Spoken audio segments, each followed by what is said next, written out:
Tariffs are about making America rich again and making America great again, and it's happening, and it will happen rather quickly. There'll be a little disturbance, but we're okay with that. It won't be much. No, you're not. Oh.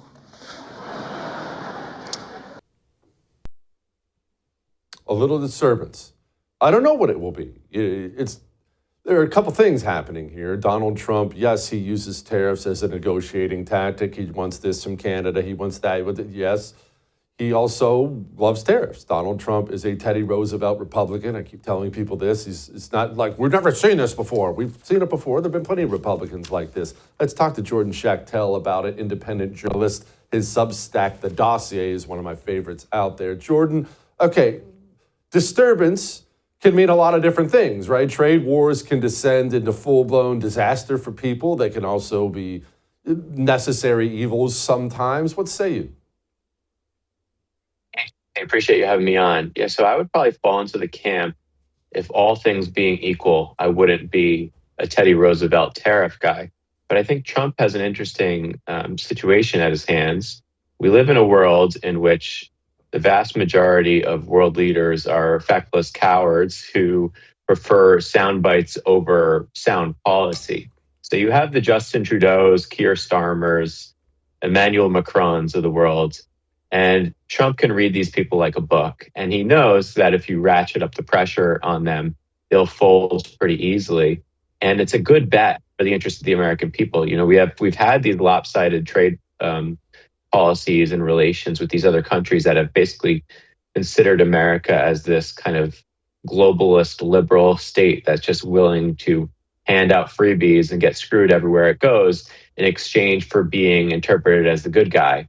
But I think under Trump, there's very different policy now. And I think the second issue here is the issue with China, which doesn't necessarily, I don't think the play necessarily is that he perceives weak leadership, but you know, the fentanyl issue is very real. China's trying to compete with us at the highest levels. 200 Americans, I think, every day are dying of fentanyl overdoses. So it's a major problem. You know, now that we got the border secured, we need to stop some fentanyl from entering the United States and, you know, putting some pressure on China, that seems to use basically the fentanyl as a weapon to try to make the U.S. implode within itself. It's a really good tactic in my view, and it's more important than any type of stock market index to curb the fentanyl flow. Jordan, let's focus on Canada and Mexico here briefly. I have people I trust, a lot smarter people than I, tell me that tariffs like this on Canada and Mexico, it pretty much instantly puts them in a recession. It puts them in a brutal position. So why not just come to the table immediately if you're Canada and Mexico? I know you don't want to. I'm sure you're loving the high life of being able to screw us every single way. But if it's that or a recession, you really have to come to the table, right? Exactly. There's no replacing the power of the American, the political capital that we can expand, and also the power of our economy. Canada and Mexico produce fractions of a fraction of what we can produce, and the weight of the dollar. And the reality is that these are left-wing leaders that don't particularly, are particularly fond of President Trump. So I think that they're trying to negotiate behind closed doors. And President Trump just alluded to this in a Truth Social post, where he said he had a call with Trudeau, and it ended somewhat nicely, but then he saw Trudeau ripping him on social media and in public. So this is kind of how it goes. I think you'll see in the coming days that Canada and Mexico will fold, and we'll get better terms for the American people. Okay, let's switch to something I don't like, actually, if I'm being frank. Trump talked about it last night, the gold card. Here he was. With that goal in mind, we have developed in great detail what we are calling the gold card, which goes on sale very, very soon. For $5 million, we will allow the most successful job-creating people from all over the world to buy a path to U.S. citizenship. It's like the green card, but better and more sophisticated. And these people will have to pay tax in our country. They won't have to pay tax from where they came. The money that they've made, you wouldn't want to do that, but they have to pay tax, create jobs. We will now bring in brilliant, hardworking, job-creating people They're going to pay a lot of money, and we're going to reduce our debt with that money.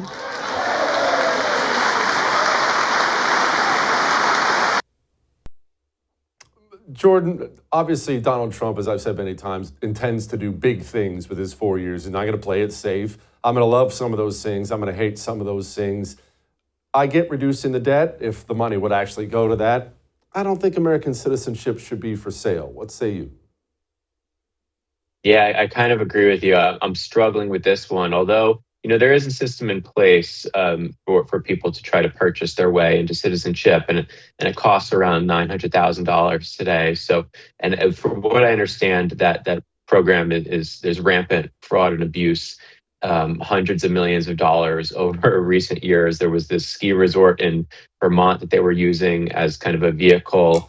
There's a famous case out of Colorado. So I think that at the very least, they'll try to remove the fraud from the program. If you have this new Trump Gold card, at least it kind of resets it. And the fact of the matter is, if you run the numbers for some points for your position, there's only maybe hundreds of thousands of people outside the United States who can afford to buy the Trump Gold card and have that kind of liquidity that they can dump $5 million into buying citizenship. So, worst case scenario for you, at least, is that it goes into play and then no one can really afford it. Yeah, I agree with you. I have a hard time seeing that it would pay down the debt. It seems that governments are just too greedy. They see the inflows and they just want to use it for something else. But I'm hopeful it can at least remove the fraud from the older program. Yeah, no doubt. All right, let's switch gears, do some foreign policy stuff, Jordan. So the mixed messaging, the ups and downs with the whole Zelensky thing is about enough to give people whiplash at this point in time. Zelensky shows up to the White House, poops his pants. Then over the weekend, he's courting Europe. Then all of a sudden, he's ready for a deal. He's about to sign a deal. About 5 minutes ago, he comes out and said he's not ready for a deal. Where is this thing going? Yeah, Zelensky's come crawling back to the United States. He went to Europe for a little bit, went to London, met with all of our NATO allies, including Mr. Starmer, the British Prime Minister. They made all of these public declarations. Next thing you know, Zelensky fires out a series of posts. He's basically begging to get back into the mineral deal because he knows that the Europeans aren't really good for anything.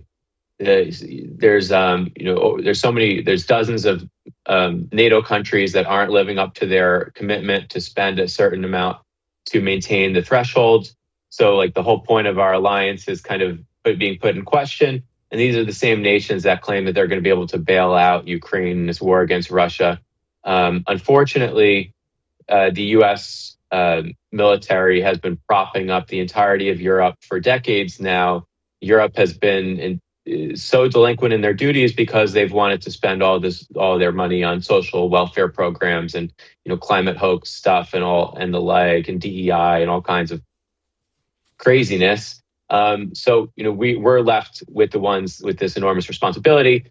I think Zelensky thought that the rhetoric of the Europeans and Trudeau that they were going to send fighter jets and tanks was legitimate, and then he met with them behind closed doors, totally panicked, and now there's reports that a mineral deal with the United States is imminent. I think it would be very smart for him to sign it, because if you have American commercial interests in eastern Ukraine, that gives Putin more reason to not want to pursue any further because he doesn't want to get into conflict with the United States directly. So I think the mineral deal is great for the US because we finally get something out of the $350 billion we've allocated to that country. And it's good for Zelensky if he actually wants security and stability. He is at the Dossier on Substack. Go subscribe. Jordan, thank you so much, brother. I appreciate it.